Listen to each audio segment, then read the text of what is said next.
British Airways ground staff at Gatwick Airport say they've been stabbed in the back by the airline because it's transferring them to a new company which they fear could see them stood down indefinitely with no pay. It comes as BA hits back at MPs, calling them parochial, after the Transport Select Committee, chaired by the Sussex MP Hugh Merriman, branded the airline a national disgrace over its restructuring plans. Our political editor Amanda Acas has been speaking exclusively to some of the workers. Today, putting my uniform on, I felt a bit emotional. It's a uniform they've always been tremendously proud of. But now BA ground crew are worried they may never get to wear it to work at Gatwick again. It also reminds me of the great pride I have in putting this uniform on and going to work day in, day out, putting smiles on people's faces.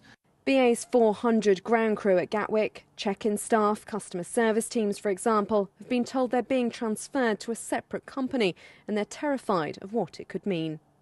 The day I saw that letter saying they wanted to move us to a handling agent, I nearly threw up, actually. Charlotte, who's asked us to hide her identity, has been with BA for 26 years.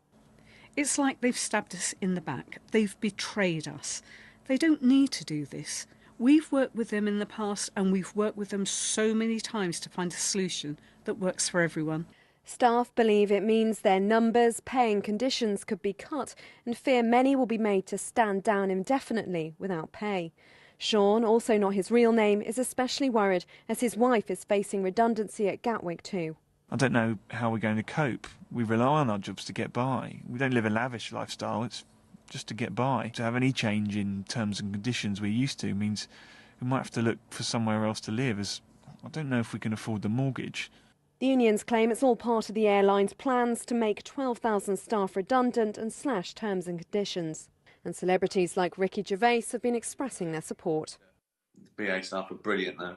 Whatever happens, it's sad if they don't get their reward. On Saturday, the Transport Select Committee, chaired by Hugh Merriman, branded British Airways restructuring plans as a national disgrace. This just looks like an opportunity to cut costs, do what Willie Walsh, the chief executive, always wanted to do to his staff, and give shareholders extra value rather than protect staff. And to me, that's completely unfair. British Airways hit back at the MP's conclusions, describing them as partial and parochial and not based on fact.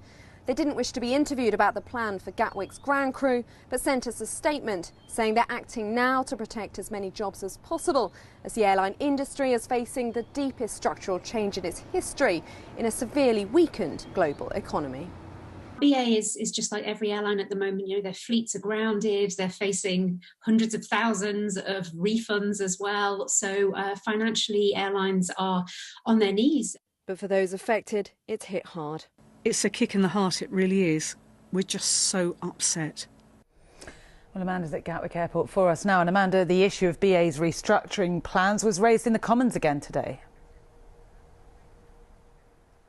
Yes, so Hugh Merriman today called on the government to change the rules of the furlough scheme to stop companies like British Airways from benefiting from taxpayers' money while also threatening staff with redundancy proposals. Now, a few weeks ago, Boris Johnson, the Prime Minister, said that the government was actively looking to see what they could do in terms of the BA situation, but asked about this last night, and the Foreign Secretary said it was up to individual businesses to work out how to navigate the challenges of the pandemic. Now, for any staff, meanwhile, hoping for some kind of breakthrough on the negotiating table, well, it seems that's in gridlock too. British Airways say that the unions, the GMB and Unite, need to come and consult with them on their plans. But those unions say BA needs to withdraw their threats in order for them to be able to begin sensible negotiations.